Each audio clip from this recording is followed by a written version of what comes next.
Kaique AP. Na maioria do meu tempo eu estou tão só, mas na verdade eu prefiro ficar bem sozinho, pois quando todos aqueles que tão perto estavam, só estavam tão perto pelo que eu tinha. Só era uma porra de produtora.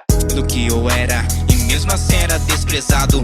Agora me vejo um louco preso nesse quarto, colecionando tantas mágoas, cicatrizes. Vamos pular de assunto, não vamos puxar raízes. E quantas vezes dentro do meu quarto eu chorei, sabendo que eu estava errado e me sacrifiquei. Mesmo sem vício em cigarro eu fumei. Naquela noite o maço foi pouco, eu não parei.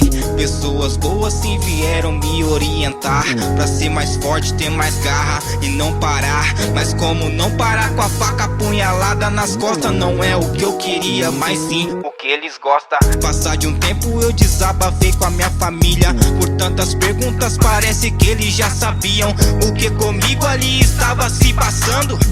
A desumanidade desse povo estava me matando. Eu não sabia o que fazer, eu só deixava acontecer. Depois de festa, tantas drogas, me encontrava com a deprê. Com a deprê, o pior tá pra acontecer.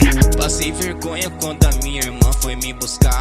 As minhas roupas não conseguiam encontrar dentro de sacos misturada com lixos, vidro de lance, e ela perguntava o que era aquilo. De tudo isso eu tirei uma lição: poucos querem seu bem e muitos não. De todos aqueles que me chamavam de irmão, eu agradeço só a Deus que me deu o perdão.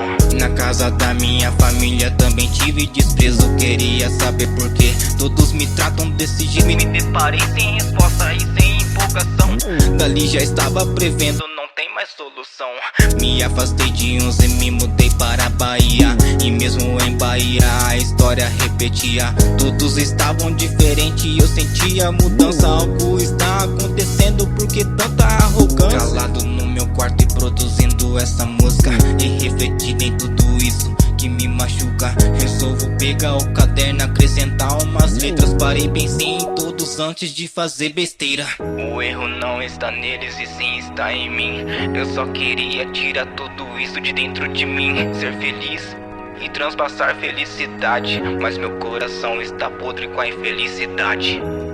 Não sei por que sou assim. Se é pelo fato dos meus pais brigarem tanto antes de separar, ou pelo tanto de pessoas que eu ajudei e que hoje querem me derrubar.